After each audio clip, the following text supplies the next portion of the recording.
This story is a mystery-driven emotional thriller about a woman forced to confront her buried past when a mysterious package leads her back to her childhood hometown, where she uncovers dark secrets about her family's fate, a powerful conspiracy, and the real reason she was sent away. If this video speaks to you, don't just watch. Be part of the change. Hit that like button to spread this message, subscribe for more life-changing content, and let's make a difference together. The dust swirled around Clara's worn boots as the bus coughed to a halt. Harmony Creek. The name tasted like ashes in her mouth. 20 years. 20 years she'd spent running. A tumbleweed skittering across the map. From Maine to Montana, Oregon to Florida. Each new city a fresh start. Each goodbye a dull ache she could bury with another plane ticket. But this time, the tickets were back to the beginning. Back to the root of the ache. The package had arrived a week ago. Unsigned, postmarked Harmony Creek. Inside a tarnished silver locket and a faded photograph of a girl with pigtails and a gap-toothed smile. Clara, age 8. A tremor ran through her. Why now? Why after all these years? Harmony Creek hadn't changed much. The same clapboard houses lined the main street. The same scent of pine needles hung heavy in the air. It was a postcard of small-town Americana, concealing a history Clara had spent a lifetime trying to outrun.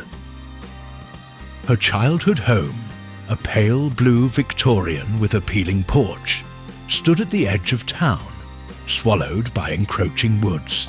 The for-sale sign was weathered, the paint cracked, empty, like her. She didn't go inside that first day.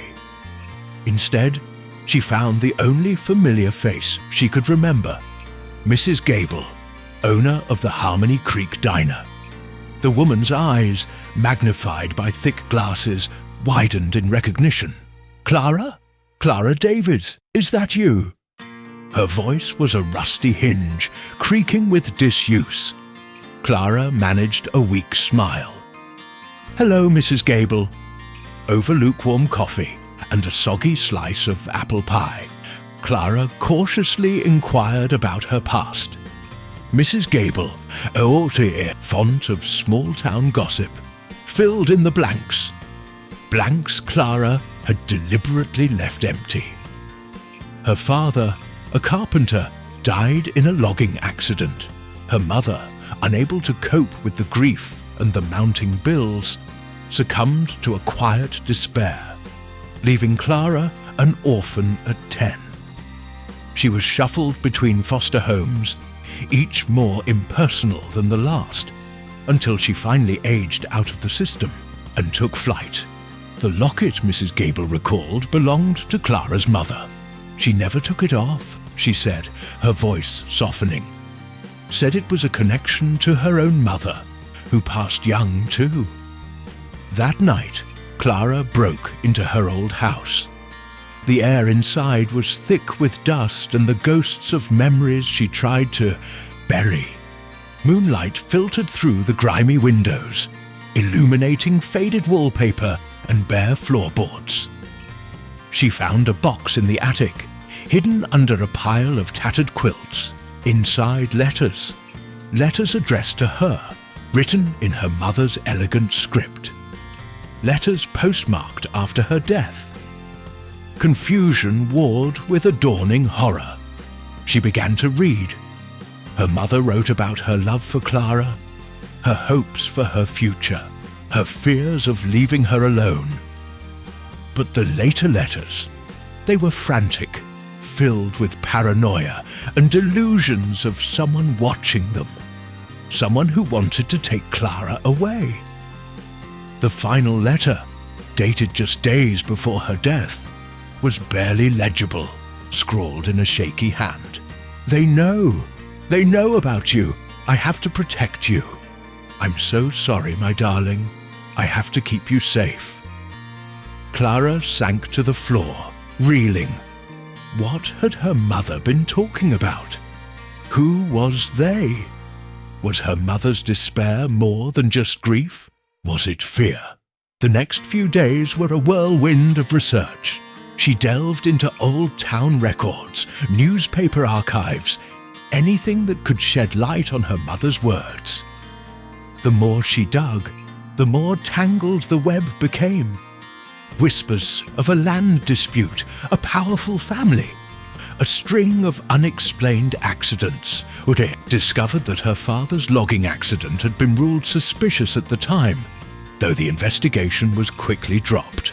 The foster families she'd been placed with were connected to the same family, the wealthy and influential Crestwood clan, who owned most of the land in Harmony Creek. Fear, cold and sharp, pierced through the years of numbed emotion.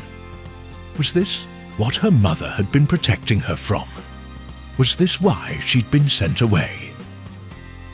One evening, she found a hidden compartment in her mother's old writing desk. Inside, a small leather-bound journal.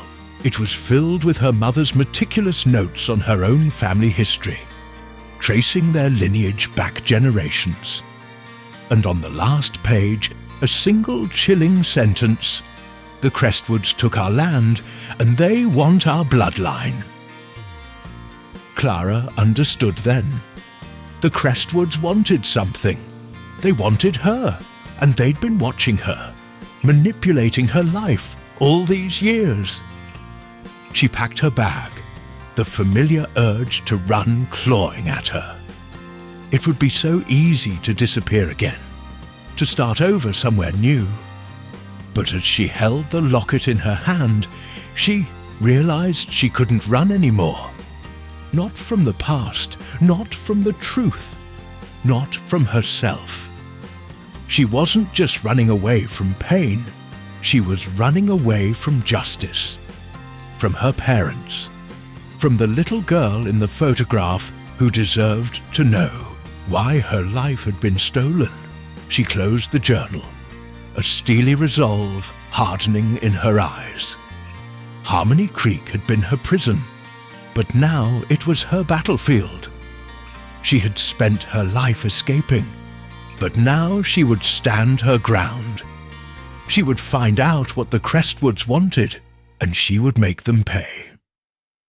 Clara Davies, the woman who had spent her life running, was finally home, and she was ready to fight. The game had changed. She was no longer a pawn, but a player, and she was about to turn the tables on the family that had haunted her for 2 decades. The tumbleweed had finally taken root.